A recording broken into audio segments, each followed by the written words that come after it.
السلام عليكم ورحمة الله وبركاته نحمده ونصلي على رسوله الكريم أما بعد فأعوذ بالله من الشيطان الرجيم بسم الله الرحمن الرحيم الذين إذا أصابتهم مصيبة قالوا إنا لله وإنا إليه راجعون صدق الله المولانا العظيم সম্মানিত দিনী ভাই বোনেরা, আপনারা সকলেই কেমন আছেন? আশা করি আল্লাহ সুবহানাহু ওয়া তাআলার রহমতে সকলেই ভালো আছেন। আমি আল্লাহ সুবহানাহু ওয়া তাআলার রহমতে খুবই ভালো আছি, আলহামদুলিল্লাহ। সম্মানিত দিনী ভাই বোনেরা, আজকে আপনাদের মাঝে একটি গুরুত্বপূর্ণ বিষয় নিয়ে আসলাম। বিষয়টি হইতেছে, আমরা দুনিয়ার মধ্যে এক একজন এক এক প্রকার বালা মুসিবতে আমরা পড়ি, এক একজন এক এক টেনশন নিয়ে আমরা থাকি। আজকের আমলের বিষয় হইতেছে দুনিয়ার সকল প্রকার বালা মুসিবত থেকে হেফাজতে থাকা, সকল প্রকার টেনশন থেকে মুক্তি লাভের জন্য কোরআনই একটি আমল। আমরা হয়তোবা জানি না এই আমলটি করলে আল্লাহ তাআলা সকল প্রকার বালা মুসিবত থেকে আমাদেরকে হেফাজত করবেন এবং সকল প্রকার টেনশন থেকে আল্লাহ তাআলা মুক্তি দান করবেন। আমরা অনেকেই জানি না, এই জন্যই আজকে আপনাদের মাঝে শেয়ার করা। যারা জানি তো আলহামদুলিল্লাহ, ভালো, আপনারা আমল করার চেষ্টা করবেন।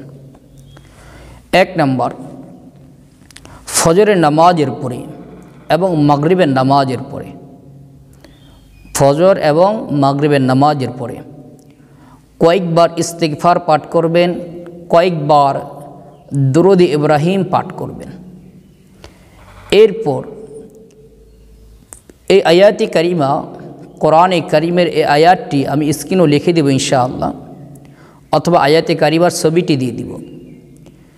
আয়াতি কারিমাটি হইতেছে, আউযু বিল্লাহি মিনাশ শাইতানির রাজীম, বিসমিল্লাহির রহমানির রহিম, فإن تولوا فقل حسبي الله لا إله إلا هو عليه توكلت وهو رب العرش العظيم।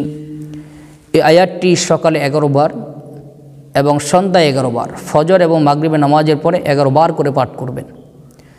ইনশাআল্লাহ সকল প্রকার বালা মুসিবত থেকে আল্লাহ তাআলা আপনাকে হেফাজত করবেন।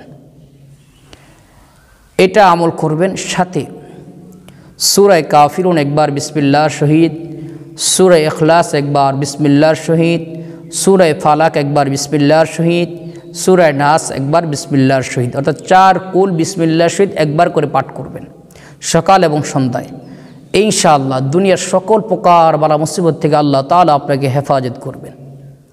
যদি বিপদের সম্মুখীন হয়ে যাই, তখন আমরা কি করব? বিপদ চলে আসছে, টেনশন চলে আসছে, তখন আমরা কি করব? সেক্ষেত্রে আমাদের জন্য একটা আমল করণীয়। এই আমলটি দ্বারা আল্লাহ তাআলা আমাদেরকে অবশ্যই পেরেশানি মুক্তি করবেন এবং বালা মুসিবত আল্লাহ দূর করবেন ইনশাআল্লাহ। আমলটি হইতেছে, ফজরের সময় প্রথমে 2 রাকাত সুন্নত নামাজ আদায় করবেন। এরপর কয়েকবার ইস্তিগফার ও দুরূদ ইব্রাহিম পাঠ করে বিসমিল্লাহর সহিত সূরাতুল ফাতিহা, আলহামদুলিল্লাহি রাব্বিল আলামিন, এই সূরাটি 41 বার পাঠ করবেন।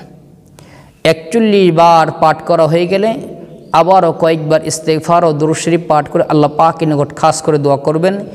যেই বিপদে পড়ছেন, যেই মুসিবতে পড়ছেন, এর থেকে হেফাজত পাওয়ার জন্য, মুক্তি পাওয়ার জন্য আল্লাহ তাআলার নিকট কান্নাকাটি করে দোয়া করবেন।